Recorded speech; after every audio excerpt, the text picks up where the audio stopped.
কিরে আমার এলাকায় তোরা কি করস? আমার কি জিগাইছ এই এলাকার ভিতরে ঢুকছ?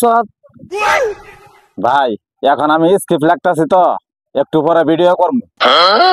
কি ফোন দিয়া ভিডিও করস? ফোনগুলো আমারে দিয়া দে। ভাই ফোন বাদ দিয়ে অন্য কিছু লয়ে যান। Bye bye tata good bye. আমার কথার আগে আমার মাল চলে আগে, বুঝছো ব্যাপারটা? বিষয়টা বুঝো না? এত বেচাল বাইরে না, কি আছে দিয়া দল জায়গা। আমার এত ভালো লাগতেছে না। এই কার কাছে কি কি আছে বের করে দিয়ে দি, জীবন বাঁচা আগে। সঠিক বলেছেন, আপনার বুদ্ধি ভালো। ভাই ভালো থাকিস তোরা ভাই রে। চিপাই পাইলে তোমারও বইরা দিমনি দাও। এটা কি কইলি রে? Bye bye tata good bye गया।